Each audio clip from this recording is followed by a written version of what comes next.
You're watching WCN, working together with King 5 News and KGW News Channel 8, Krem 2 News and Idaho's News Channel 7, Northwest News and weather 24 hours a day.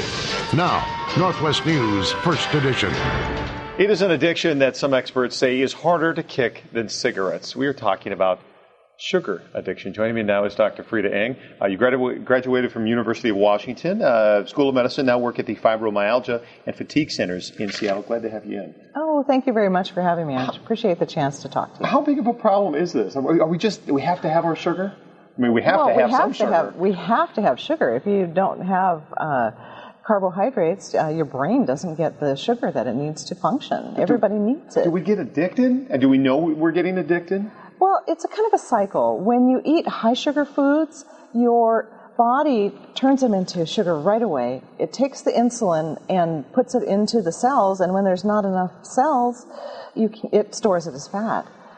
There is sugar in just about everything, and probably a lot of places that most of us don't know about. Where do most people get that sugar? Well, sugar can come every day. You eat a sandwich for lunch. The bread has sugar in it, the mayonnaise, the condiments, the ketchup. You don't think about that generally as having too much sugar. Ketchup really has a lot of sugar. Lots of sugar? Mm-hmm. What about bread? Bread, depending on the type of bread, any kind of bread that you can put into your mouth and it disintegrates right away is a high sugar bread. So if you have to chew it, it's a lot better for you.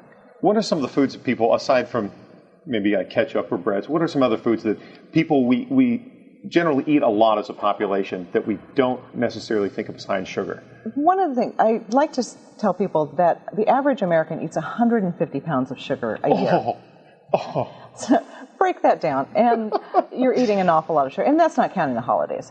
But we get sugar from sodas, obviously. Mm-hmm. Fruit juice is one Orange high juice, I'm sugar. terrible with that. Orange juice, it's fruit sugar, fructose.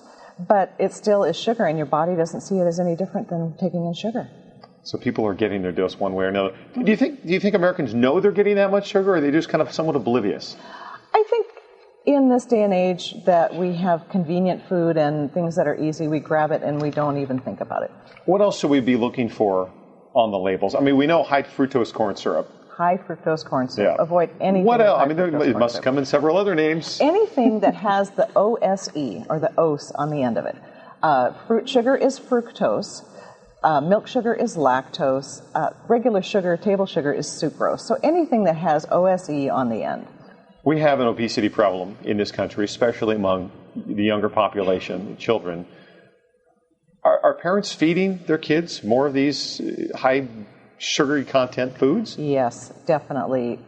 The sugars that we get and give to our children initially, especially fruit juice, they get the sugar right in. Their body starts in this roller coaster of high sugars. They need more. They don't feel good. They cry. They need more food. They're so easy, though. The juice boxes you can get at some of the bigger stores. One after the other after the other. I looked at a juice box last night in preparation for this. Had 22 grams of sugar in one juice box. 100% juice. Parents need to weigh the it's easy versus it's not healthy option then. Right. And it's better to feed your children whole fruits. Apples, for instance, the apple has fiber, it has vitamins, it has minerals that you need to have in your body, but it doesn't get into your system right away like that sugar. You talked a little bit about bread. Anything that dissolves quickly is probably a suspect for being high in sugar. What about white items? I mean, white bread, you've got white rice, potatoes, things like that. I tell people to avoid the white foods. That's my number one thing. Altogether, or just... In moderation. If you're going to have white rice, you need to eat a tennis ball size, and that's not very much white rice. It's better to switch to brown rice. Anything that dissolves very quickly starts dissolving in your mouth. The digestive enzymes are there.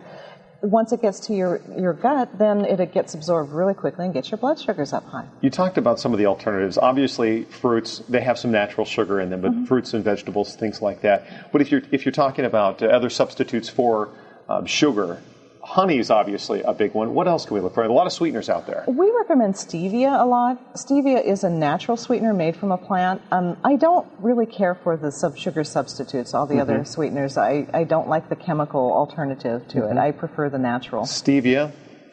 Honey. Good there are different brands, and people like different tastes of it, so you have to get one that you like. All right, Dr. Freida Eng, thank you so much for coming in. Thank you very much. Appreciate it.